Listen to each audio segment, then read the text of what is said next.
Оройн тэргүй үзэгчдээ цагийн урд мэдээллийн хөтөлбөрийн мегмар гарагийн дугаар эхлэхэд бэлэн боллоо. Улсын хурлын чуулган өнөөдөр хуралдаж улсын хурлын даргын үүрэгт ажиллаас энх болтыг чөлөөллөө. Төв, Хинтээ, Сүхбаатар аймгийн нутгаар цасан шуурга шуурч хүйтний эрч чангарч байна.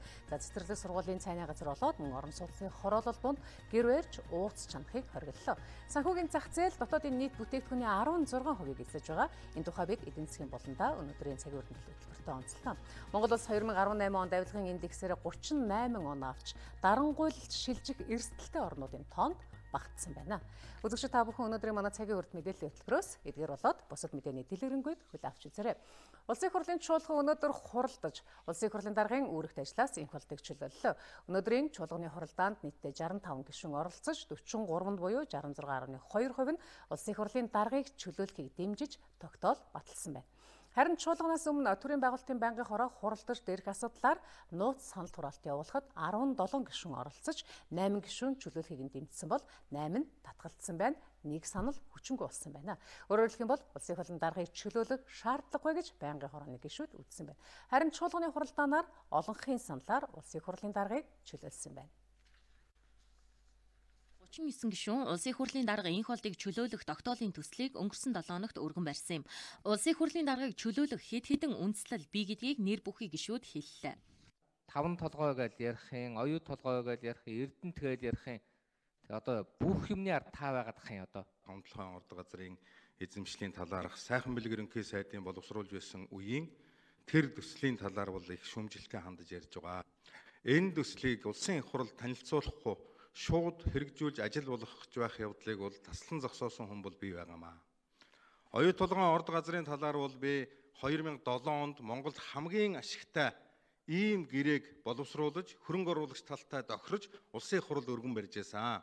Харамсалтай нь тухайн үеийн улсын их хурл тэр асуудлыг хилцэхгүй хойшлуулж байсаар байгаад ингээд энэ асуудал бол тодорхой ажил болж чадаагүй маа. Эрдэнэтийн 49-тэй холбоотой асуудлаар сүүлийн үед яригадаад байгаа энэ Сингапурд арилжаалж худалдагдаж байгаа энэ бол шууд хэлэхэд бол гүтгэлэг, гүжирдлэг хэр хэрээсээ хэтэрч байгаагийн илэрхийллээ гэдгийг би хэлэх байна. Ер нь энэ бол бас дан ганц хурлын даргыг бид чөлөөлөх асуудлыг тавиагүй.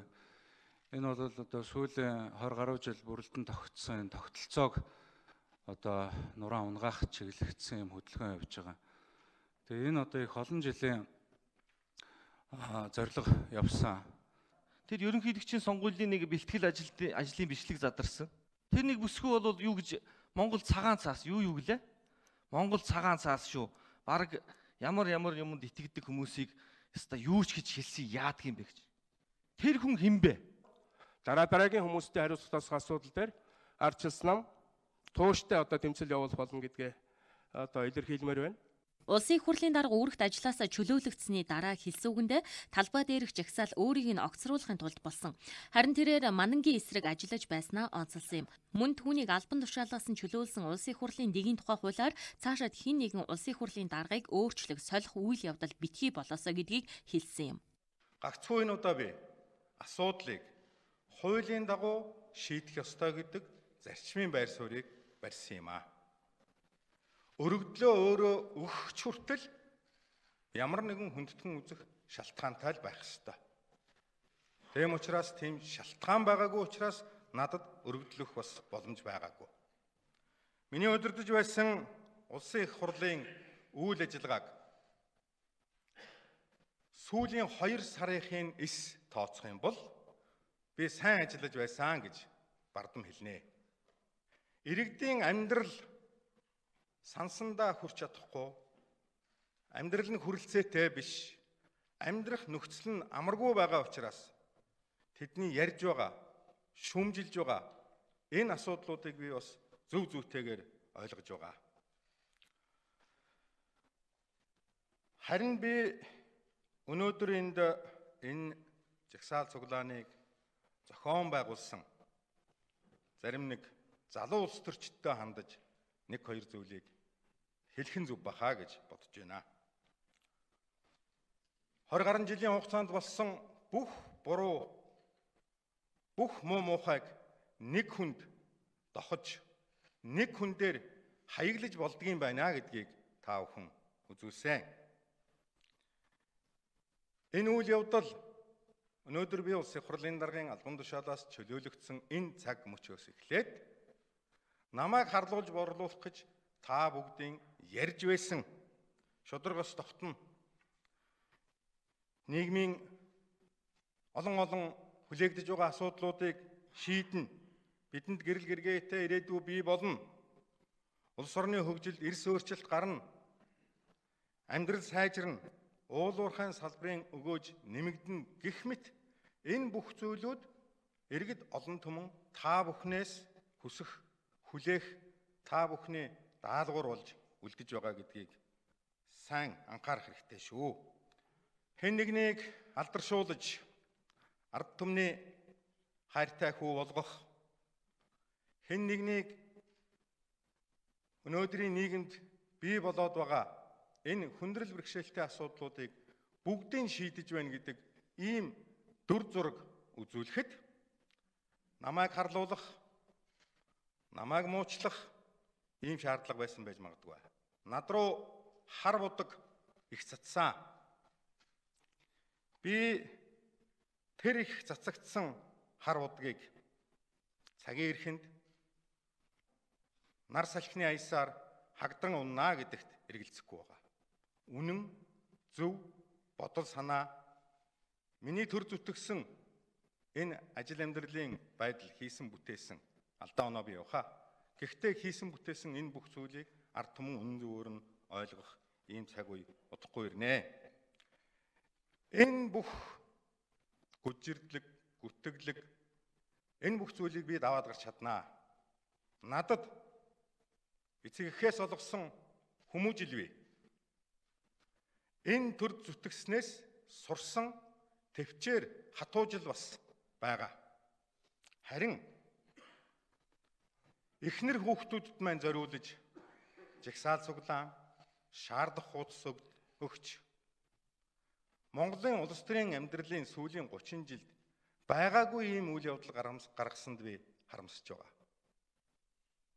Би ямар хүмсүүттэй энэ танхимд хамт сууж байвдэ гэж бодогдох үеч бас надад байдаг. Би тэдний өмнөөс гэр бүлээсээ, үр хүүхдүүдээсээ заримдаа уучлалт гуйх юмсан гэж бодогдож байсан ийм цаг үеч бас байсан шүү. Парламентын ёс, парламентын энэ тогтолцоогоо улам бүр боловсронгуй болгосон, батжуулсан ийм үндсэн хуулийн нэмэлт өөрчлөлтөө үлдсэн хугацаанд амжиж хийгээсэй гэж би хүсэж байгаа. Улсын их хурлын даргаыг энэ удаа хууль баталж огцруулсан. Цаашдаа их хурлын даргаыг олонхын саналаар огцруулах нь парламентын даргалыг сулруулах вэ гэж олон гишүүн сануулж байсан юм. Мөн шударга ёс ярьсан гишүүд нэг хүнийг чөлөөлөө зогсохгүй, жижиг дунд үйлдвэрийг хөгжүүлэх сан авилгын томоохон хэрэгүүдэд ч тэмцлээ зогсоохгүй үргэлжлүүлээсэ гэдгийг зарим гишүүн хэлж байсан юм а. Дараагийн мэдээ танилцуулъя. Дэлхийн олон орны ардчлалын институт популист болон дарангуйлагч удирдагчдын занал хийлэлдээр сулхан оршиж байна. Энэ бол Transparency International байгууллагаас 2018 оны авилгын индексийг судлахдаа хийсэн дүгнэлттэй. Ардчлалын тулгуур суурьуудыг ганхууснараа авилгыг хянаж чадхаа болж байгаа гэж өчигдөр дэлхийд даяараа зарласан тайлангийнхан үеэр тус байгууллагын гүйцэтгэх захирал онцолсон байна. Transparency International байгууллагаас гаргасан индексээр 40-оос доош оноо авсан улсууд хагас ардчлалтай орнуудад багтаж байна. Ийм улс орнууд популизмд автсан авилгатай тэмцэх ардчлалын гол институцууд болох шүүх, аудит, хэвлэл мэдээлэл, иргэний нийгэм, улс төрийн намууд нь суларсан нийтлэг дүр зураг харагджээ. Цаашид эдгээр орнууд хагас ардчлалаас дарангуйллын нийгэмд шилжих эрсдэлтэй гэж Transparency дүгнсэн байна. Монгол улс 2018 онд авилгын индексээр 37 оноо авч дарангуйлалд шилжих эрсдэлтэй орнуудын тоонд багтаж байгаа юм байна. Дэлхийн ихэнх улсууд мэдээж 50-аас доош оноотой, тэрэн дотроо дундаж оноо 43 байгаа гэж байна. Гэтэл манайх 37 оноо гэдэг чинь маш чамлалтай үзүүлэлт. Чамлалттай. Тэгэхээр бид нар авилгатай тэмцэх, авилгын эсрэг хийх ажлууд нэлээд их байна гэсэн утгатай. Сүүлийн 5 жилийн авилгын индексээр манай улс 100 онооноос 37-оос 39 оноотой явж иржээ. Өөрөөр хэлбэл 5 жилийн хугацаанд авилгатай төдийлөн дорвитой тэмцэж чадаагүй 40-оос доош оноотой суурин дээрээ эргэлдсэн гэсэн үг. За гэтэл Азийн орнуудын дундаж оноо 44 байгаа юм а. За энэ жил Монгол улс 37 оноотой 93 дугаар байранд Косово, Македон, Бахрейн зэрэг орнуудтай авилгын төвшингээрээ зэрэгцэж байна. авилгын индексийн оноог өсгөнө гэх юм бол хууль тогтоох, хууль хэрэгжүүлэх энэ бүх шатандаа бол томоохон дэвшил гаргахгүй бол бид бол 30-аас 40 онооны хооронд хэлбэлзэх. Тэгээд харин ч одоо оноо сайжрах биш, авилгын индекс муудах, хагас ардчлалаас дарангууллын одоо дэглэмлүү шилжих ийм эрсдэл нүүрлж байна гэдгийг Бэрлийн хотны гаргасан өнөөдрийн одоо мэдээлэлд энэ байгууллагын одоо туузын дарга онцолж мэдээлсэн байна. За авилгыг зогсоох шилдэг арга бол улс төрийн хяналт ба тэнцвэрийг бэхжүүлэх гэж Transparency зөвлөжээ. Жишээлбэл Америкийн нэгдсэн улс гэхэд өнгөрсөн жил 71 оноовч эхний 20 орноос хасагдсан байна. Үүний шалтгааныг улс төрийн өндөр түвшинд ёс зүйн хямралд орсонтой холбон тайлбарлаж байна.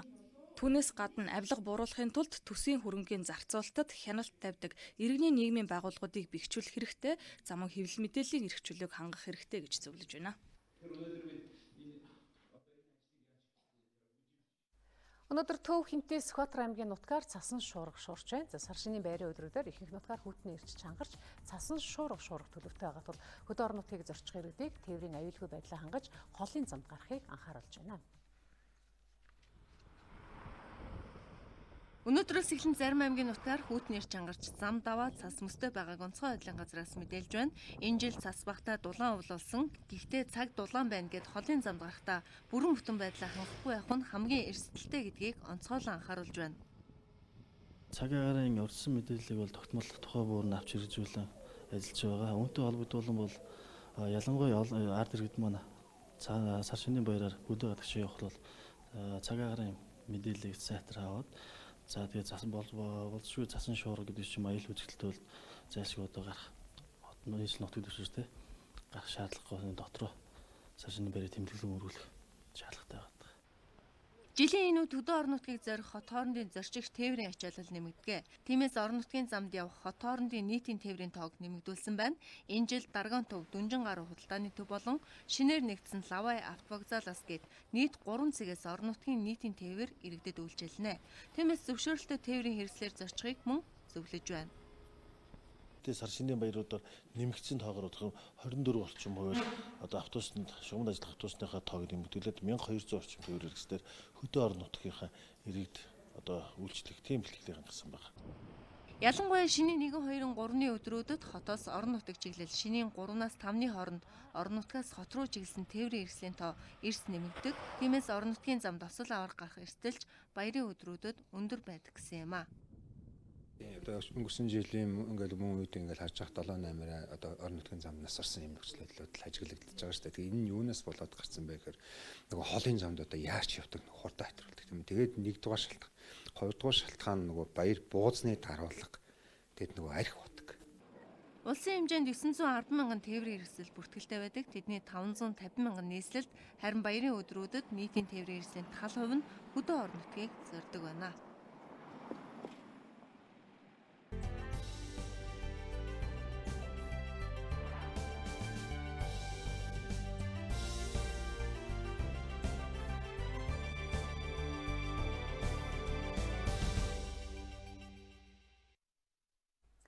Монголын үндэсний олон нийтийн радио телевизийн 100 орчим уран бүтээлчид Оросын албаны улсад давтан сургалтанд хамрагдаад ирлээ. Сургалт бүх холбоотын кино урлагийн дээд сургуулийн Эрхүү хотын салбар сургууль болоод мөн Байкалын их сургууль болсон юм а.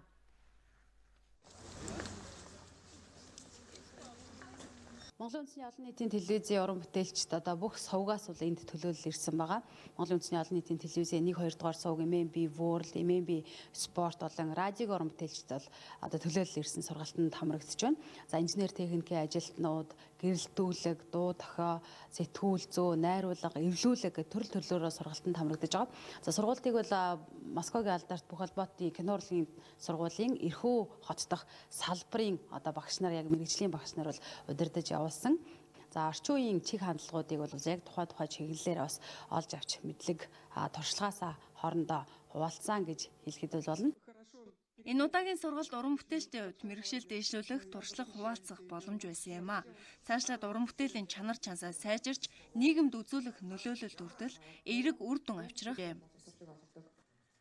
Дараагийнхаа телевизийн уран бүтээлчдийг бэлтгэх бас том одоо үеийг бэлтгэх багш нарыг бэлтгэх одоо бас хамт олноороо ирсэн гэж би бол ойлгож байгаа. За мөн бид нар энэ Байкалын их сургууль дээр ажиллахдаа бид яаж одоо хамтын хүрээнд энэ Монгол Оросын засгийн газрын хамтарсан одоо энэ боловсролын төслүүдийг тийм ээ өөрийнхөө одоо бас энэ байгууллага дээр бас яаж одоо ямар квотаар авч ажиллах вэ тий энэ квотонд бол өнөөдөр хичнээн одоо олон хүнийг хамруулж болох вэ гэд маш олон зүйлүүдийг өнөөдөр ярилцаж бид хилцээрүүдэд гарын үсэг зорох учраас маш их ач холбогдол өгж байна.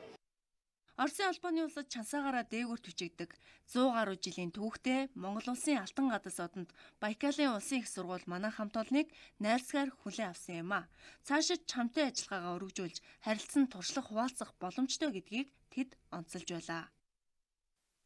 Манай сургуульд одоогоор 150 гаруй монгол залуу суралцж байна. Эдгээр залуус орчин үед эрэлттэй байгаа медиа урлагийн чиглэлээр түлхүү суралцж байна. Тухайлбал компьютер график, найруулагч, продюсер, сэтгүүл зүг илүү сонирхож байна. Монголын үндэсний олон нийтийн радио телевизийн ийм олон уран бүтээлч нэг дор сургалтанд хамрагдаж, хамтын ажиллагааны гарааг амжилттай эхлүүлж байгаад баяртай байна. Тэгэхээр энэ медиа сургалтын гол ач холбогдол нь мөн ялгаагүй хүрээлэн байгаа орчноо хайрлан хамгаалах, соён гэгэрүүлэх гол үүрэгтэй байгаа.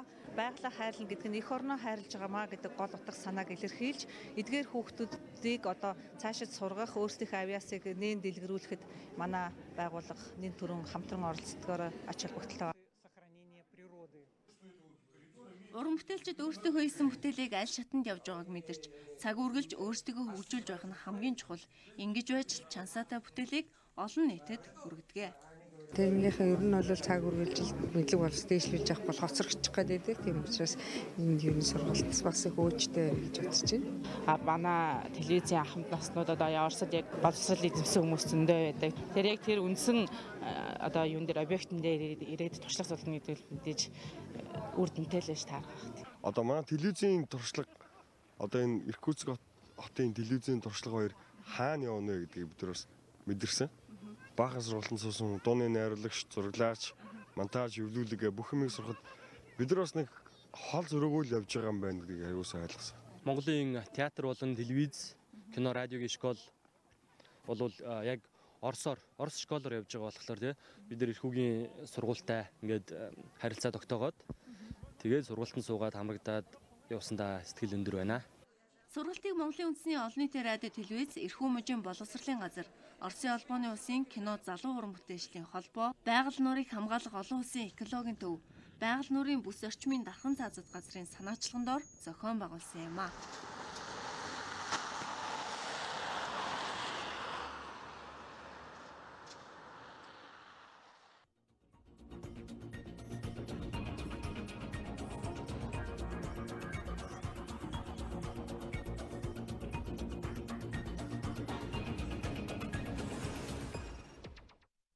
Хөтөлбөр эдийн засгийн болонгаар үргэлжилж байна. За санхүүгийн салбарын 2018 оны жилийн эцсийн тайлан мэдээлэл гарсан.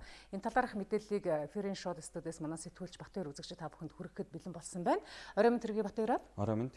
Ер нь банкны салбараас бусад салбарт гарсан ахиц дэвшил өнгөрсөн 2018 оны хувьд. Банкнаас бусад санхүүгийн салбарт бол 2018 онд нэлээд өсөлттэй жил байлаа. За даатгалын банк ус санхүүгийн байгууллага болон хадгаламж зээлийн хоршооны салбарын нийт хөрөнгийн хэмжээ бол 2018 оны жилийн эцсийн байдлаар өмнөх оны мууиес 33.5% өссөн. За нийтдээ 1.8 их найт төрсөн бол үнэт цаасны зах зээлийн хэмжээг илэрхийлэх гол үзүүлэлт болох зах зээлийн үнэлгээ өмнөх оны мууиес 2.9% өсөж 2.5 их найт төгрөгөөр хэмжигдэж байна. За санхүүгийн дээрх салбаруудын нийт хөрөнгө болон зах зээлийн үнэлгээний нийлбэр дүн бол дотоодын нийт бүтээгдэхүүний 16% тэнцэж байгаамаа. За үүний дотор дийлэнх хэсгийг нь үнэт цаасны зах зээл эзэлж байгаа юм. За хөрөнгийн зах зээлийн хувьд нэлээд өсөлттэй байгаач зах зээлд арилжаалагдж байгаа хувьцааны хөрөх чадварыг сайжруулах асуудал чухал байна. За мөн одоо бас хувьцааны төвлөрөл хит их байна гэд бас энэ зах зээлүүдэд бас ийм сул талууд байгаа.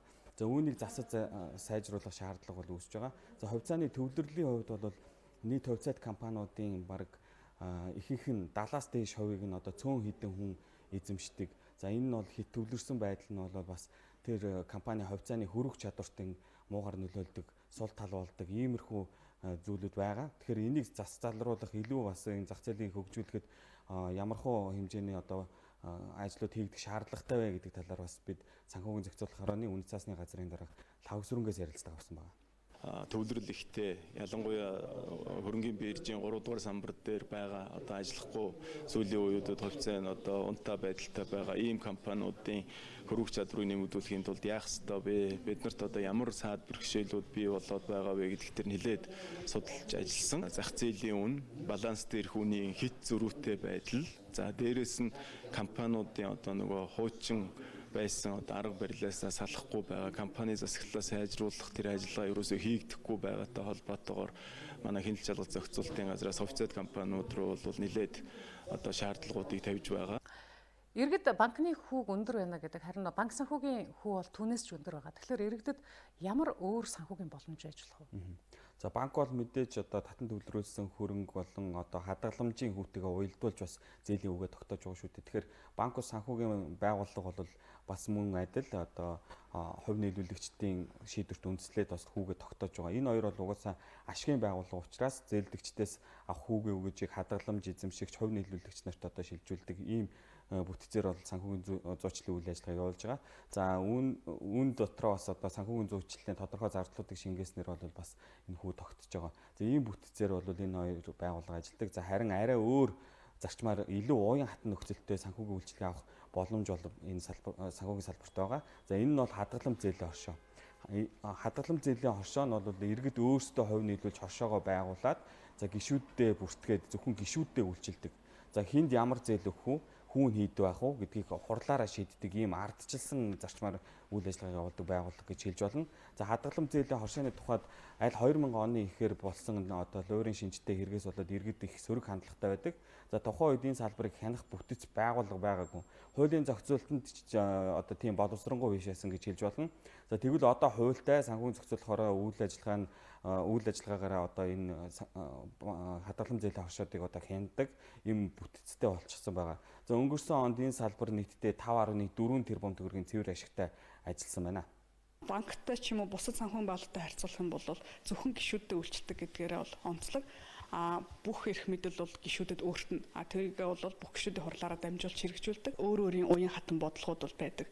Зарим хоршоог одоо авч үзэх юм бол өөрийнхөө олон жил гишүүнчлэлтэйсэн итгэлтэй найдвартай гэж үздэг гишүүдтэй бол бага хэмжээний 1 сая хүртэл төгрөгийн эдийн зээлийг бол барьцаагүй болох бүтээгдэхүүнүүд ч гэсэн байдаг. За өнгөрсөн жил манай санхүүгийн салбарын хувьд нэлээд хариуцлагатай жил байсан гэж хэлж болно. За учир нь манай улсыг олон улсын мөнгө угаах терроризмыг санхүүжүүлэхийн эсрэг байгууллага буюу ФАТФ эрчимтэй хяналтанд оруулсан. За энэ нь танаа санхүүгийн салбар эрсдэлтэй байна. Саарл жагсаалтанд оруулах эрсдэл байна шүү гэдэг дохио гэсэн үг. За саарл жагсаалтанд орсноор тухайн улсыг гадаад гүйлгэнд нэлээд хүндрэл учирдаг. За үүнээс урган гарах олон сөрөг үр дагавар эдийн засгт үүсэх юм нөлөөлтөй байдаг л да. За өнгөрсөн онд манай улс хууль эрх зүйн орчноо сайжруулах тодорхой алхмууд хийсэн, шинээр хуулиуд баталсан, эрсдэл бүхий байгууллагуудыг хяналтандаа авах, хяналт шалгалт хийх гэдэг ажлуудыг нэлээд хийсэн. Үүнээс үүдээд одоо саарл жагсаалтанд орох эрх асуудлыг өнгөрсөн жилийн 7 дугаар сард шийдвэрлэх байсан бол энийг одоо хойшлуулж энэ жилийн 6 дугаар сар хүртэл хойшлуулад байгаа. За тиймээс бид цаашид санхүүгийн салбарынхаа эрсдлийг бууруулах чиглэлд илүү сайн ажиллах хэрэгтэй.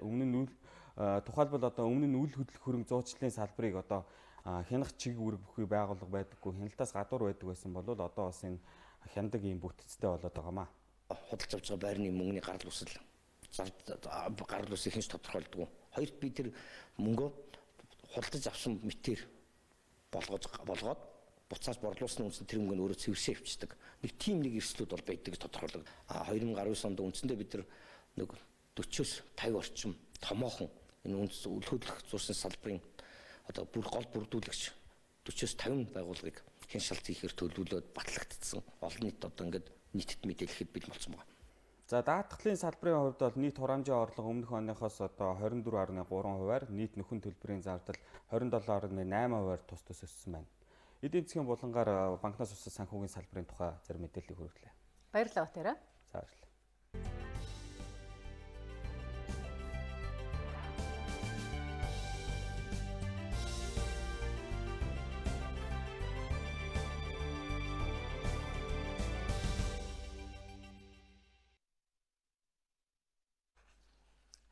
Сар шинийн баярын өмнө ууц өвчүүж хонолох газар хайсан иргэд олон байдаг. Энэ жилийн хувьд орон сууцны барилга болон гэр барьж хороололт гэр бариад ууц өвчүүж ханах зам мөн цэцэрлэг сургуулийн галтгоог ашиглахыг хориглосон байна. Зарлал энэ тийм зөндөө гарна шүү дээ. Тий. Тэгэл одоо нэг 35 мав гээл 40 ч юм уу хамгийн хамтхан нэг 25 чануулдаг байсан шүү дээ. Одоо юу болж байгаа? Одоохондоо их чинь чануулаагүй л байна. Яг билетгэн дээр л арга нь олон шүү дээ. Гэхдээ ер нь бол жоохон төвөгтэй шүү дээ. Хүмүүс тэгээ яаж чанахаа одоо хаанч чанж болохгүй. Хэрвээ одоо албан байгууллагууд ямар нэгэн байдлаар чанах юм бол бас хариуцлага хүлээнэ гэсэн, хувь хүмүүс хариуцлага хүлээнэ гэсэн. Ууц өвчүү чанахад их хэмжээний тос ялгардаг, мөн шүүрхий түүхийн маханд нянгийн ялгарал явагдаж байдаг тул хүүхдийн эрүүл мэндэд сөрөг нөлөө үзүүлж болзошгүй гэж үзэн сургууль цэцэрлэгийн гал тогоонд ууц чанахыг хориглосон байна. Мөн орон сууцны хороололтууд гэр барьж ууц чанах нь эрүүл ахуйн шаардлага хангадгүй тул хориглосон. Өнөөдрийн байдлаар ийм зөрчил гараагүй. Хоол үйлдвэрлэлийн чиглэлээр үйл ажиллагаа явуулдаг иргэн аж ахуй нэгж газруудад зөвлөмж хүргүүлсэн гэж нийслэлийн мэргэжлийн хяналтын газраас хэлж байлаа. Одоо чанж байгаа иргэн байж тээ. Тэр чанж байгаа иргэн маань одоо эрүүл мэндийн хувьд одоо усан сэргэлт үзлэгт одоо хамрагдсан тийм мэргэжлийн хүн байна уу гэдэг нь тодорхой хүмүүс чанаад байдаг. Ингэснээр ямар нэгэн бас хоол хүнсээр дамжих тийм хорлоо хоолны хардлага гарахыг үгүйсэхгүй байгаа юм л т. Энэ талаас л бид нар одоо яг ийм мэргэжлийн одоо тийм газар одоо ингэж чануулж байгаа шээ л гэсэн зөвлөмж өгöd байгаа юм. Мэргэжлийн хяналтын байцаагчдын хувьд хүнсний аюулгүй байдал хангасан газарт ууц өвчүү чанах шаардлага тавьж байгаа. Иргэдийн хувьд ууц чануулахдаа шаардлага хангасан орчин нөхцөлд чанж байгаа эсхийг нь тодруулахаас гадна тухайн хүнээс судлах ёстойгч цагдаагийн байгууллагаас сэрэмжлүүлж байсан юм а. Учир нь хуваараа ууц зарж байгаа зарим хүн иргэдийг задлах тохиолдол өмнөх жилүүдэд цөөнгүй гарч байжээ. Хятад хэлний эмийн олноо хүндлэгдсэн нэрт орчуулагч доктор Болдбаатар Швед улсын Стокгольм хотод цуврал лекцэд танилцуулж хүүхдүүдэд их хэлийг хэрхэн яаж зааж сургах тухай арга туршлагаасаа хуваалцсан байна. Энэ тухай Стокгольм хотоос манай сурвалжлагч Хишиг Алдар дараах мэдээг ирүүллээ. Их хэлээрээ огт ярьж чадахгүй хүүхдийг хэрхэн богино хугацаанд уншуулж өсөг тогтоолох аргачлалыг туршиж үзүүлсэн нь багш нар ээж аав сурагчдад хамгийн үр дүнтэй байлаа гэж ярьж байна. Ялангуяа одоо энэ Шведэд байгаа монгол хэлээ мэддэггүй, монгол сургуультаа явдаггүй ийм хүүхдүүдийг бас хамруулахыг зорьж одоо 5 хүүхдэд ийм сургалтыг туршиж ерөөсдөө л 30 минут 15-аас 30 минутыг хүүхдэд зарцуулахад тэр хүүхдийн гол нь нөгөө унших, яаж унших аргын загаад өгчөд аянда хүүхэд байж тэ голдрлоор маш хурдан уншиж сурдгийм байна. Энэ их хэлийг бидний эрхэм зүйл болсон их хэлий одоо энэ хэлээдийг одоо яаж сурах уу гэдгийг аргачлалыг сайхан зааж бодит байдлаар нь зааж өгсөн чинь их эцгүүд өмнөөс туйлын их баяртай байна. Өдгөө 30 гаруй ном 1400 анги кино хөрвүүлсэн доктор Болдбаатар Шведэд ажиллаж амьдарч байгаа монгол иргэдтэй уулзаж гадаад хэл сурах арга барил туршлагаасаа мөн хуваалцсан байна. Тан улсын яруу найраг, сүн улсын дуулалт шүлгүүд, цас дуулын нисдэг үнэг, Чингис хаан зэрэг олон ангит кино болон Чонон сүлд мөрөн голын шулам хүүхэн зэрэг олон арван бүтээлээр нь бид Болдбаатар доктортой танилцуулсан. Гадны улс оронд төрж өссөн монгол хүүхдүүдэд их хэлний мэдлэгийг хэрхэн олгох, монголчуудад гадаад хэл сурах арга ухаанаа хуваалцаж байгаа Болдбаатар багш мөн Бельгийн Антиверо хотод зочилсон байна. За Бельги улсаас манай сурвалжлагч Бат хоёр дараахан мэдээг ирүүллээ. Ирээдүйн сургуулийн багш оюун чимэг 5 хошуу мал сэдвээр хүүхэд багчуудад зориулан нээлттэй хичээл хийж байна. Монгол хүүхдүүд гадаад улсад өсч торнож байгаа ч их орныхоо ахуй соёлоос тасарч болохгүй.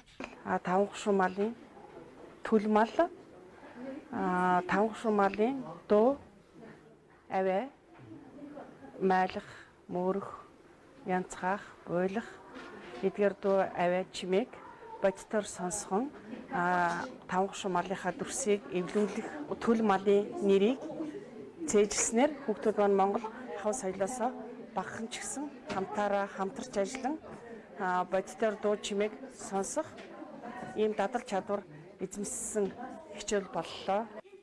Хичээлийн дараа хэл бичгийн ухааны доктор профессор Болдбаатар багш Монгол болон гадаад хэлийг хурдан сурах өөрийн аргынхаа талаар хуваалцлаа. Цаашид хүүхдүүдэд онлайнаар хичээл заах хүсэлтэй байгаагаа илэрхийлсэн байна. Тэгэхээр Японд байгаа нэг залуу их чухал үг хэлсэн байгаа юм. Ер нь монгол хүүхдэд нэг л байгалийн онцгой унган чанар байдаг шүү. Тэр энэ сайхан орчинд тэрийг алдагдуулахгүй авч явах бол гадаад байгаа монголчууд бидний үүрэг юм а гэж. Надад энд ажиллаж байхдаа бол тэр бодол төрж байлаа. Нодлон Токиогийн монгол сургууль дээр очиж үзсэн. Эднэрт нэг л юм байна л да. Монгол хүнээ гаргаад ирсэн. сайн бэлт хийсэн одоо энэ сайхан нийгмийн хамаг сайн сайхныг өөртөө шингээ хийсэн гэсэн нэг тийм ирмэлзэл байна тийм ээ. Энэ бол маш үнцэнтэй. Хилийн чандад амьдарч байгаа монголчуудад үр хүүхдүүдээ монгол хэлийг эзэмшүүлэх гэдэг хамгийн хүнд даваа байдаг тухайга ярьж байлаа. Тэд Болдбаатар багшийн онлайнаар хүүхдүүдэд хичээл заах санаачлагыг баяртайгаар хүлээн авсан байна. Манай сурвалжлах хэсэг байгаль нуурт ажиллаад ирсэн. Жил ирэх тусам нуурыг зорих жуулчдын тоо нэмэгдэж байгаа энэ үед нуурын экосистемийг алдагдуулахын тулд ямар ажил хэрэгжүүлж байгааг бид сурвалж ирсэн юм а. Дэлхийн хамгийн гүн цэнгэг усны нуурыг яг энэ чигээр нь байлгахын тулд бүхэл бүтэн баг ажилдаг. Яагад гэвэл жил бүр нуурыг зорих жуулчдын тоо нэмэгдэж, энэ хэрээр нуурын нэг хэсэг бохирдох эсвэл зарим төрлийн загас жаргахын тоо толгой буурах эрсдэл төрдөг. Тиймээс нуурын эрэг орчмыг дархан цаазад газар болгон хамгаалж байна. Бид нуураа хайрлан хамгаалахын тулд ойр орчимд нь нэг ч үйлдвэр барьдаг вэ. Мөн энэ аж ахуйн эрхлэгчид байхгүйтэй адил. Түүнчлэн нуурын зарим хэсэгт байдаг Монгол загасны тоо толгой буурах үед нь бид хөвсгөлөөс загас авчирч тусад нь үржүүлснээр тоо толгойг нэмсэн. Нуурын экосистемийг алдуулахгүй тулд бид өдөр бүр хичээж, үүнийг ч хүмүүс таатай хүлээн авч бидний ажлыг хүндэтгдэг болсон. Байгаль нуурын гүнд ямар амтан ургамал байдгийг судалдаг эрдэм шинжилгээний хүрээлэн бий. Мөн музейч байдаг. Эндээс нуурын цорын ганц сүүн тижээлтэй амтан болох далайн хав, төрөл бүрийн загас, өнгө алгалсан ховор чулуу таны хизээч харж байгаагүй хачирхалтай ургамлуудыг дэрэгдэн байгаа юм шиг үзэж болно. Манай музей 100-аад жилийн түүхтэй. Энд нуурын тухай судалгаа шинжилгээ хийсэн маш сонирхолтой баримт болон үзмрүүд байдаг юм. Нуурын гүнд юу байна? Түүнийг харуулсан аквариумуд бий. 2018 онд байгаль нуурыг 400 мянган жуулчин үзсэн байна. Энэ нь өмнөх оноос 8 орчим хувиар өссөн дуу юм а. Жуулчдын дийлэнх нь бүгд найрамд Хятад ард улсын иргэд байдаг байна. Би энэ анхудаа ирж байна. Энд хүйтэн байгаа чи далайг бас нарыг хараад л баймаар сайхан юм а. Би хантайгаа гэрлээ 45 жил болж байна. Бид нуурыг харахаар жилд 2-3 удаа ирдэг. Нууранд бидний татах сайхан энерги байдаг учраас бид өвөл зөмгий ирдэг юм а. Байгаль нуурын тухай олон домог яриа байдаг. Нутгийн иргэдийн нэг хэсэг нь нуур амьд гэж үздэг бол нэг хэсэг нь энергийн төвч гэж ярьдаг юм а. Манай улсад ч гэсэн дэлхийн цэнгэг усны нөөцийг бүрдүүлдэг хөвсгөл нуур бий. Бид энэ нуураа дээрх жишгээр хайрлаж хамгаалж аялал жуулчлалын гол бүс нутаг болгон хөгжүүлэх боломжтой юм а.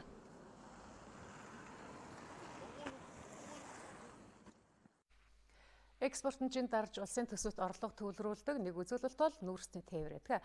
Нүүрс тээвэрлэлд нэмэгдэж байгаа ч гэсэн олзуурх урштай тээвэрлэх үед нь бас гардаг олон асуудлуудын нэг бол одоо яа харахгүй зам харилцааны асуудал гэдэг. Өндөр өртөгтэй тавьдаг улсын чанартай автозамуудыг нүүрс тээврийн машин эвдсээр байгаа нэг жишээг бид Хөвсгөл аймгаас сурвалжлан бэлтгэлээ. Хөвсгөл аймгийн төвийг улсын нийслэлтэй холбох мөрөн үнд чиглэлийн замыг 2014 онд тавьсан. Энэ зам 115.5 тэрбум төгрөгийн өртөгтэй, гэтэл 50-аас 60 тонны даацтай хүнд оврын машин Монголын нүүрсийг экспортод гаргах зорилтоор Эрдэнэт рүү тээвэрлэж байгаа. Энэ нь хатуу хүчилттэй замыг эвдэж байна гэж орон нутгийн удирдлагууд хэлж байна. Манай улсад хүнд оврын машин 44-өөс дээш тонны даацтай ачаа ачих 2 л стандартын зам бий. Тодорхойлбол 5 толгой хөшөөтийн уурхаагаас тээвэрлэлт хийхдээ хүнд даацын машин явах тусгай замаар зорчиж байгаа. Харин уул уурхайн компаниуд тухайн стандартын замаар тээвэр хийхгүй бол өөрсдөө хатуу хүчилттэй зам тавьж тээвэрлэлт хийхийг шаардах хуультай юм а. За яг Хөвсгөл аймгийн Монголын уурхаагаас Эрдэнэтийн чиглэл рүү одоо сүүлийн 2 жил нүүрс тээвэрлж байгаа тухай одоо орон нутгийн иргэд бол маш их шүүмжилж байгаа. За ингэж нүүрс тээвэрлэлт хийхдээ за автозамыг бол маш их эвдэж байгаа гэдгийг бол хэлж байгаа юм а. Хавар, намар, за зуны удирдал бол яг одоо манай малчтын одоо нутгалдаг газар дээгүүр одоо энэ хүнд даацын автомашинууд дайран өнгөрж байгаа. Дээрээс нь бол мэдээж манай засмал замгүй одоо сайжруулсан замтай учраас зам одоо маш их хэвдэж байгаа. Гүүрүүдийг одоо маш их хэвдэж байгаа. Ийм их хүндрэлүүд гарч байгаа. За дээрээс нь одоо нутгийн одоо тоосч маш их болж байгаа. Өдөр шөнөгүй явж байна тийм ээ. Ерөнхийдөө бол дандаа хүнд даацын машинууд өдөр нь явж байна. За шөнө бол ялангуяа маш их явж байгаа. За хэдийгээр аймагаас бас хоригдолт нуурыг тавьсан боловч одоогийн байдлаар зогсоогоо явж байгаа ийм байдалтай байгаа. Нүүрс тээвэрлэлтийн улмаас улсын чанартай зам эвдэрч байгаа энэ асуудалд ямар хяналт тавьж байгааг зам тээврийн хөгжлийн яамнаас тодрууллаа. 44 тонноос дээш тээврийн хэрэгсэл явах юм бол шалгаж хэмжээ тогтоосон тохиолдолд улсын чанартай болон олон улсын чанартай авцаамаар тэр тээврийн хэрэгслийг явуулахгүйгээр төр саатуулаад тэгээд зөвшөөрөгдсөн хэмжээнд хүрсний дараа өөрөөр хэлбэл ачаагаа одоо зөвшөөрсөн хэмжээнд хүрсний дараа цааш нь тээвэрлэлтийг үржүүлэх ийм журам батлагдсан. Энийгээ бид мөрдөж ажиллана.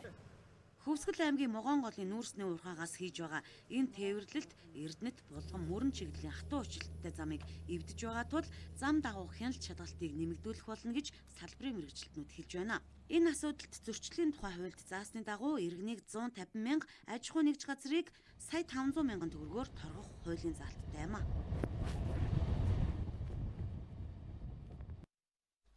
Монголын үндэсний намын санд нохой жилийн тэргүүн ном шалгаруулах хүндэтгэлийн ёслол оллоо. Утга зохиолын доктор Урян хаан 10 бот нохой жилийн тэргүүн номоор нэрлэгдсэн байна. Тэргүүн номын шагналыг хүртсэн Урян хаан 10 бот нь 2022 он хүртэл хэвлэгдэх 27 ботын эхнийх нь юм байна. Энэ 10 ботод түүний философи, улс төрийн өгүүлэл, нийтлэлүүд ороогүй зөвхөн утга зохиолын төрлийн 40 гаруй бүтээл дээшлэгджээ. Эхний 2 бот нь яруу найргийн бот. За 2 нь жүжгийн бот.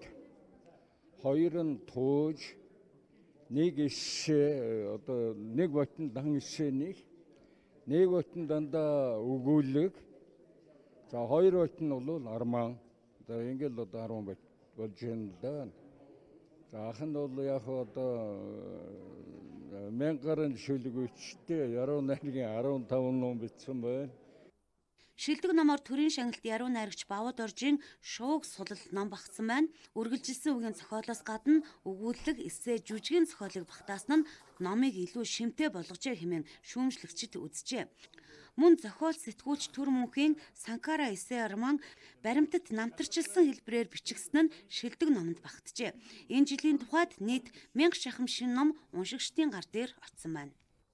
Хамгийн их Монгол түмнийхээ оюун санаанд хүчээ өргөсөн нэг хэвлэлийн компанийг шалгаруулж байгаа. Ер нь л одоо хэвлэл нийтлэгчид, зохиолчид, уншигчид, судлаачдын санал аваад жилийн турш бас шилдэг номоо танилцуулж байгаа. Бид маш олон төрлийн мэдээлэл амьдарч байгаа. Тэгэхээр хүмүүсийн өгж байгаа мэдээлэл ялангуяа одоо нийгмийн сэтгэл зүй, олон нийтийн сүлжээгээр бол хүмүүс сэтгэлээ бичдэг. Өөрийнхөө одоо үзэл бодлыг илэрхийлдэг энэ л гайхамшигтай зүйл. Гэхдээ яг суугаад зохиогоод түүхээ одоо цагаа ирээдүг хараад бичиж байгаа зохиолчдын бүтээл гэдэг бол ямар ч үед тухайн одоо аль нэг нийгмийн оюун санааны том өргөл байдаг.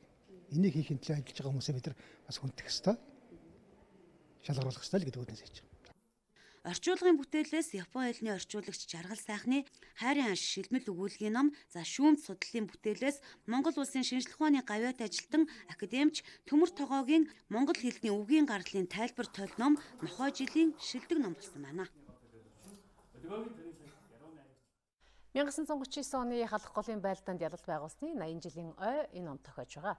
Ойд зориулан бүтээсэн Монгол Ардын цэргийн 6 дугаар морьтой дивизийн захирагч Чимдийн Шари бүгийн тухай эрлэхэг хүүгээ их орон мартахгүй гэсэн баримтад уран сайхны киноны нээлт өнөөдөр боллоо. Киноны нээлтийн өмнө зайсан толгой дээрх Монгол зөвлөлтийн дайчдын гэрэлт хөшөөнд хүндэтгэл үзүүлэн цэцэг өргөх ёслол болсон юм. Монгол улсын засгийн газар халахын голын 1939 оны байлдааны ялалтын 80 жилийн ойг бэлтгэх зохион байгуулах хорог томилсон. Энэ хороонд хүлээлгэн өгсөн анхны уран бүтээл нь баримтад уран сайхны кино боллоо. Энэ кино зохиолыг Монгол улсын соёлын гавьяа зүтгэлтэн гүнсэн бичиж Монгол улсын урлагийн гавьяа зүтгэлтэн наг найдварж найруулжээ. Хамгийн дөрүүл одоо бараг хэдий Японыг унгоод одоо тэгэл өөрөө Америксэн энэ ваатар шүү. Зайш байхгүй л одоо ваатар байх хүнийг л одоо элдвэр хэлэмгдүүлээд л одоо ерөөсө урвсан барьсан гэдэг. Тэгэж хэлэх тусам нь одоо бүр уйлд сүрмээр санагддаг байхгүй. Хөөх юм тэр хүний үр 30 наснда тэнд газар широо тэглээд цусаас гарууд өгсөн байхад тэр цусны газар шингээстэй байж хаад энд одоо тэр хүний одоо урвсан гэж байна гэдэг чинь яаж байж болох вэ? 6 дугаар морьт дивизийн энэ гавьяаг бол нэг хэсэгтээ бол одоо янз янзаар ярьж ирсэн. Энд одоо цуглуулсан материалууд, энд хийсэн хүмүүс бол яахааргүй одоо яг жинхэнэ цуг байлдаж явсан. Тэр байтугай одоо өнөөдөр амьд сэрүүн байгаа. Монгол улсын баатар одоо Шагдар сургуулийн ерөнхий гол одоо өгүүлэгч хүн байгаа. Энэ хүн бол Шайрабуугийн команданд явж ирсэн штабын одоо байлдагч нь өнөөдөр 101 настай амьд сэрүүн байцгааж байна. Ийм л одоо чухал имийг л одоо үлдээсэн дээр бид их баярлж байгаа Монголын киночд. Эрэлхэг хүүгээ эх орон мартахгүй баримтат уран сайхны киног Хасуу фильм продакшны уран бүтээлчид 3 жилийн хугацаанд бүтээсэн байна. Кинонд урд өмнө дэлгэгдэж байгаагүй түүхийн ховор баримтууд орсон нь үн цэнтэй гэж кино бүтээгчид онцолж байлаа. Сар шинийн баярын өмнө үндэсний хувцас хамгийн их эрэлт хэрэгцээтэй байдаг. Уран ундрах компани үндэсний хувцас иж бүрнээр нь үйлдвэрлэхээр зорж байгаагаа танилцууллаа. Үндэсний дээл хувцсыг элдв загвартай хослуулалгүй хуучин уламжлалаар нь авч үлдэхийг тус хамт олон зорддог байна. Харин өнгө үзэмж чанар материалын хувьд улам сайжирсан. Сүүлийн жилүүдэд эрэгтэйчүүд дээлнээс гадна хүрмээр их гойж байгаа тул хүрмийг ланцтай, зүү ороосон, зээгт наамалтай гихчлэн төрөл бүрээр нь урдлах болжээ. Одоо 1275 онд Ховлын хаан хувцсны хуулийг Монгол оронд гаргаж мөрдүүлж ирсэн байна. Одоо тэрнээс хойш Монголын ард түмэн дөрвөн одоо хувцсыг шинжилж өмсөж байна. Өнөөдөр бид нар 21-р зуунд бол одоо загварын хувцс гэж ярьж байгаа. Загварын хувцс бол тухайн үеийнхаа юмд одоо тохирсон байдаг боловч манайх бол яг уран ундрах бол үндснийхээ хувцсыг их үлгэх төвшөд тусгаж өгдөг. Материал сонголтын хувьд бүгд найрамдах Солонгос улс энтгэг улсаас даавуу авдаг.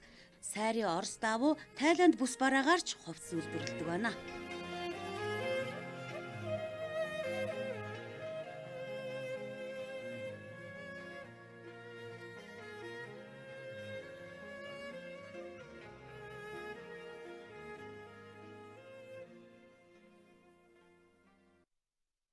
Цагийн хүрд мэдээллийн хөтөлбөр олон улсын амьдралд өрнөж байгаа үйл явдлын мэдээлэлээр үргэлжилж байна. За эфирийн шууд студиуд гадаад мэдээний орчуулагч редактор Ариун Чимэг ажиллаж байна.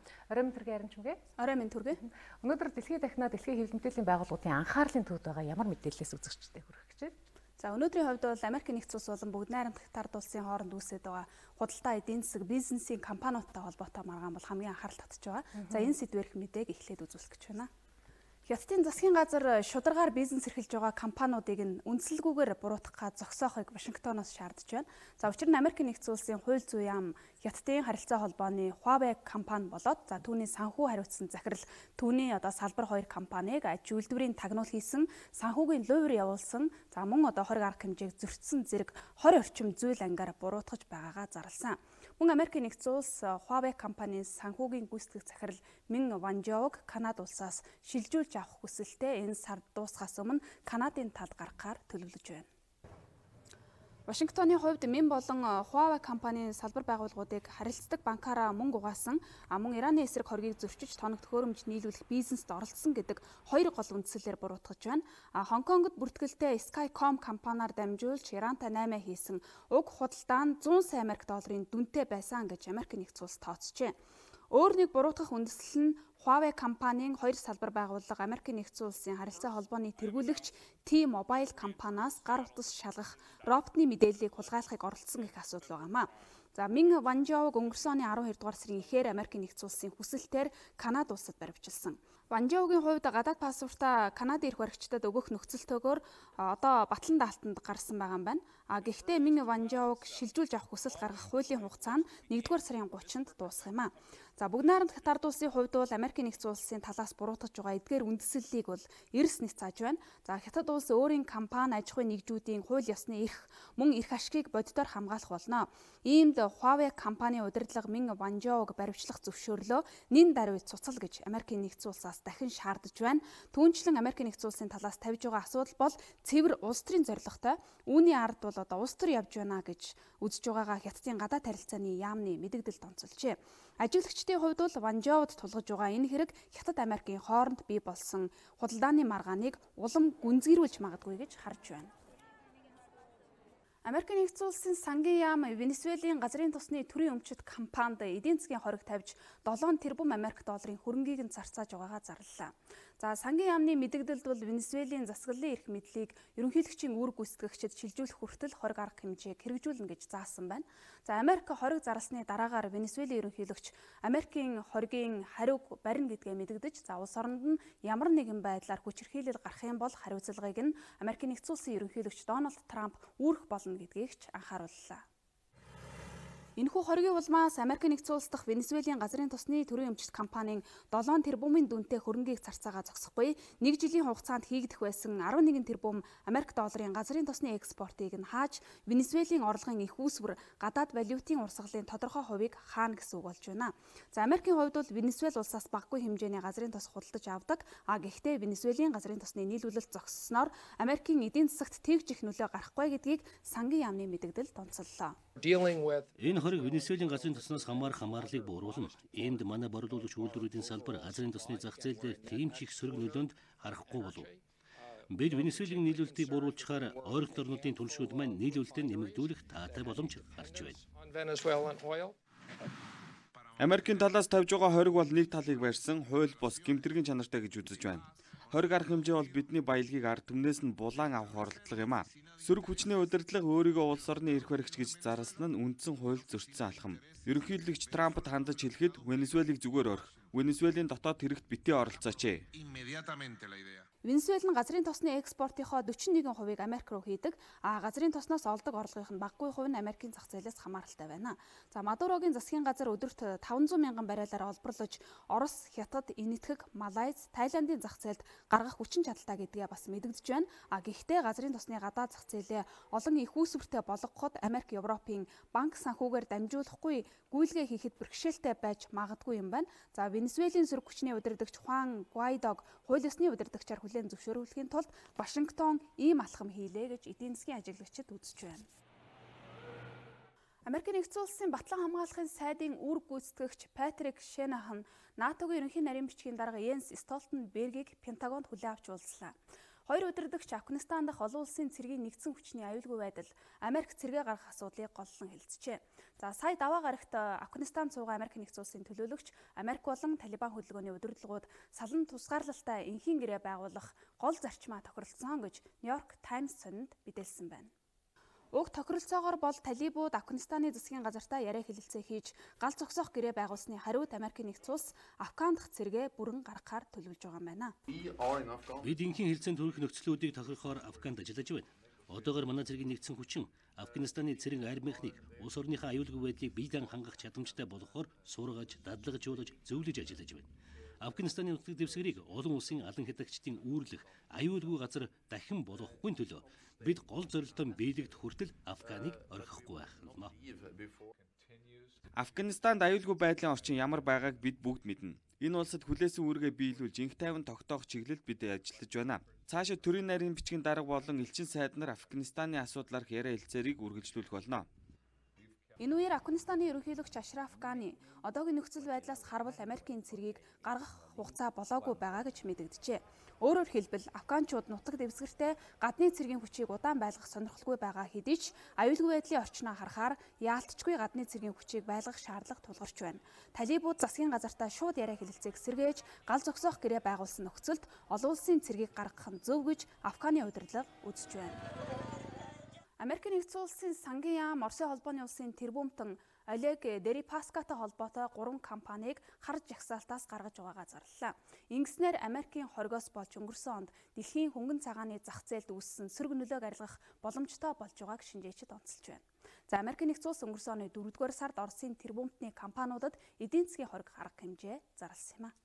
Хоригийн хугацаанд хөнгөн цагааны Русал түүний эцэг компани болох ИН, за эрчим хүчний Евросиб Энерго компаниуд өөрсдийн эзэмшилдэх Олег Дерипаскагийн шууд болон шууд бус оролцоог бууруулж удирдлагад үзүүлэх нөлөөг нь бууруулсан учраас хоригоос хасах шийдвэрийг Америкийн нэгдсэн улсын Цагийн яамнаас гаргасан байна.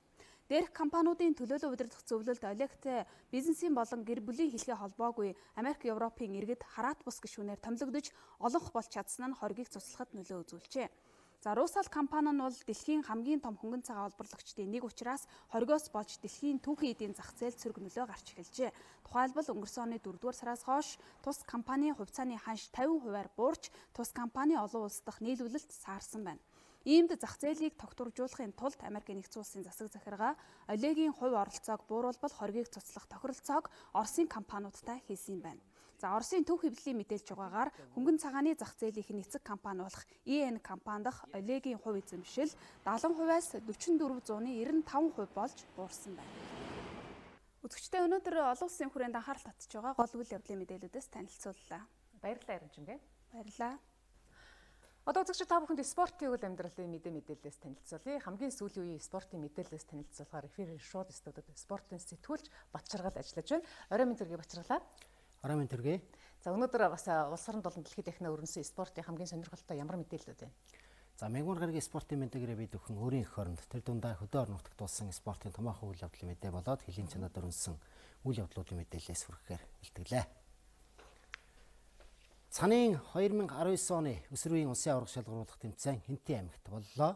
Энэ тэмцээнийг манай сэтгүүлч Баяр сайхан зураглаач Болор Цэцэгнаар сурвалжлаад ирлээ.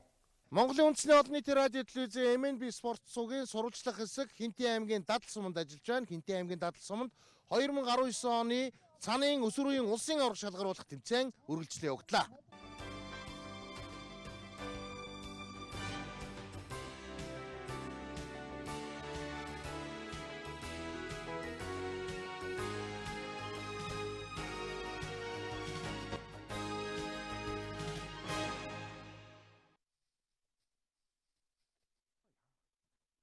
Их эзэн Чингис хааны мэндэлсэн Хинтээ аймагт Цагийн спортыг түгээн дэлгэрүүлсэн анхдагчдын нэг Цагийн спортын мастер Палмын Балдангийн нэрэмжит 2019 оны өсвөрийн цанчдын улсын аварга шалгаруулах тэмцээнд эх орны өнцөг улбарээс 14 аймаг Улаанбаатар хотын өсвөрийн цанчид ур чадвараас орлоо. Тэмцээнд охид хөвгүүд 4 насны ангилаар оролдож буухай тэмцээнд ур чадвараас орон энэ жилийн улсын аваргууд тодорсон юм а. Хэдийгээр энэ жил Хинтээ аймагт төдийгүй Монгол оронд цас баг орсон ч энэ удаагийн өсвөрийн улсын аварга шалгаруулах тэмцээнийг зохион байгуулагчид Дадал суманд орших 3 нуурын үзэсгэлэнт газрын нуурын мөсөн дээр тогтсон цасыг ашиглан Монголын цаны урдаа барьдаг шүүгчид дасгалжуулагчд болох олон улсын хэмжээний мастер очир сүрэн гаш эрдэнэ тэргүүтээ баг ажиллаж олон улсын стандартын зам талбайг хийж чадсан юм а. Хинтээ аймгийн засаг даргын тамгын газар биеийн тэмэр спортын газар Дадал сумын засаг даргын тамгын газар ард иргэд мөн түнчлэн хөлийн цэргийн ТИК 287 дугаар ангийн хилчин цэргүүд Хинтээ аймгийн цаны холбооны ерөнхийлөгч Батсайхан цэргүүтэй олон хүмүүс хамтран энэ удаагийн улсын аварга шалгаруулах тэмцээнийг олон улсын жишигт нийцүүлэн зохион байгуулж чадлаа. Нэгдэж чадвал юу ч хийж болдог гэдгийг тэд харуулсан юм. Дадал нутаг маань их хааны өлгийн нутаг, Чингис хааны маань өлгийн нутаг төрж өссөн газар. Тийм болох учраас энэ үүх түүхийг бас хүүхдүүд ирж үзээд энэ газар зохион байгуулж байгаа маш сэтгэл өндөр байх шиг байна. Бид нар ч гэсэн бас одоо зохион байгуулж байгаа сэтгэл өндөр бас хүүхдүүдийн танилцуулаад өгч Чингис хаан баг одоо хүүхэд ах наснда энэ 3 нуур гэдэг энэ одоо 3 нуур энэ зүүн нуур нь энэ дээр зохион байгуулагч энэ 3 нуур дээр одоо хүүхэд насаа өнгөрөөсөн тоглож өссөн шомбож өссөн нутаг нь учраас маш та түүхийн дурсалтай сайхан газар юм аа. Аймагуд маань бүгдээрээ л одоо сайхан медаль өртсөн байна. Манай Ар хангай аймаг бол одоо 32 жилийн дараагаар медаль одоо авч байна. Ийм одоо сайхан тохиолдол бас болж байна. Ээлээ өгсөн. Ийм одоо сайхан тэмцээн болж байна. Байгаагаараа баян гэж монголчууд бид ярьдаг. Хангай шиг мөсөн дээр тогтсон багахан цасыг ашиглан Монгол улсад цаны спортыг хөгжүүлэхэд үнэтэй хөвнөөр оруулсан Швейцарын мэрэгжилтэн Паскали өгсөн цасны машинаар ийхүү 2.5 км замыг бий болгож чаджээ.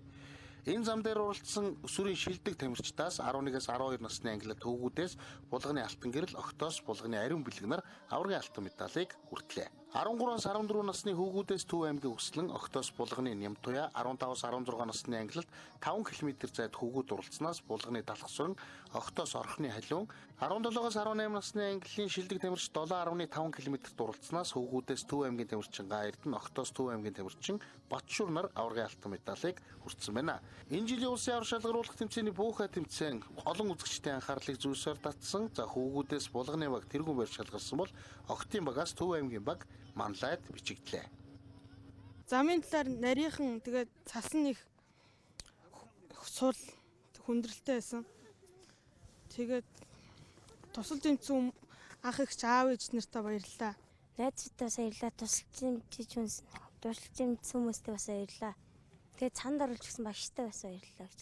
Цанд оруулсан багш нь хэм блэ? Алтан гэрэл гэдэг. Би 2 зай төрүүлсэн, ойрын зай, хоолын зай 2 зай хоёуланд нь төрүүлсэн. Тэгээд би сая бүүхэн дээр тасарж авчирж өгсөн. Тэгээд ах нар маань ч гэсэн хоол тасарж багаар алтан медаль авсан. Маш их баяртай байна. Авралдан болсон газар бол километрийн 2.5 км-ийн хагас километр нь бол нууран дээр уралдсан. Нууран дээр уралдсан засан зам талбай нь бол маш сайхан байлаа. Модон дундаа засан замд нь бол жоог баг зэрэг нарийнхан гихт жоохон сул цастай байлаа. Цасан замд усан улсын аврах шалгаруулах тэмцээнд багийн дүгээр булганы тамирчид манлайд бичигдсэн байна. Энэ удаагийн тэмцээний цасан замаас Орхон аймгийн Халиуна, Хинтийн Биндрийн тамирчид болох Намуун байгаль мөх сүмбэр нар спортын мастрын цол тэмдэгэ гардаа авах эрхээ авлаа.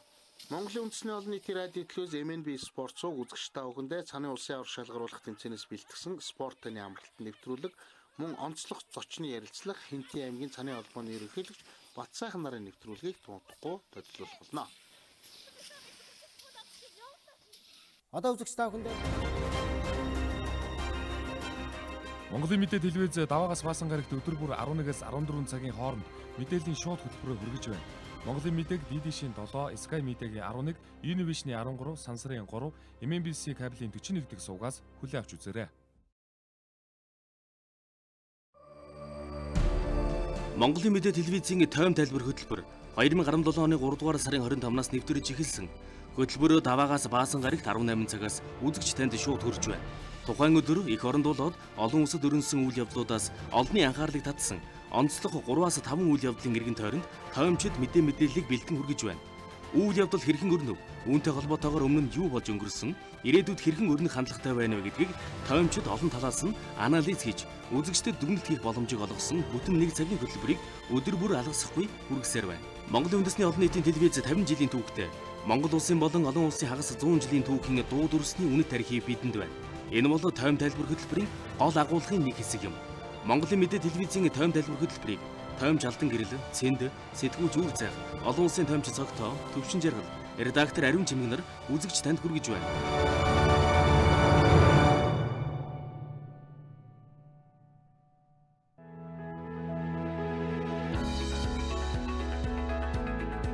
Монголын мэдээ телевизийн орон нутгийн мэдээ хөтөлбөр Монгол орны 21 аймагаас өөрийн тусгай сурвалжлагч нэрийнхээ газар дээрээс нь бэлтгэсэн мэдээллийг бодиттой шуурхаагаар үзэгч та бүхэнд хүргэх болно. Анхангаа аймаг дахь сэтгүүлч анх манлай.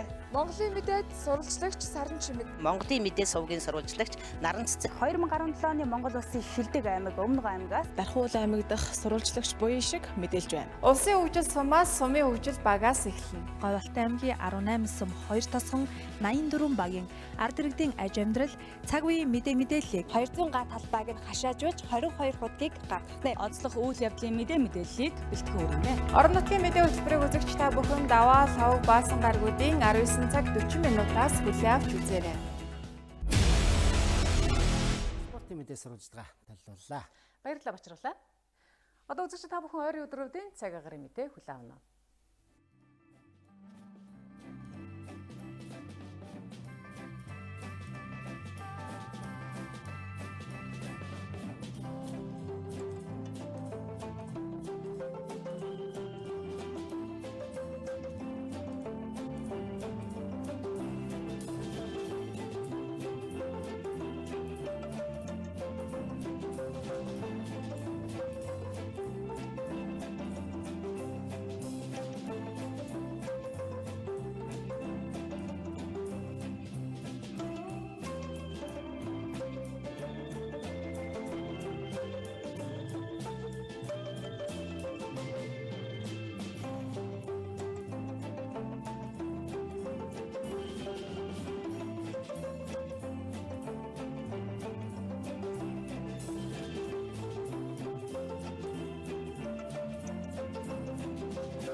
Үзэгчдээ бид та бүхэнд цагийн хүрд мэдээллийн хөтөлбөрийн мягмар гарагийн дугаарыг хүргэлээ.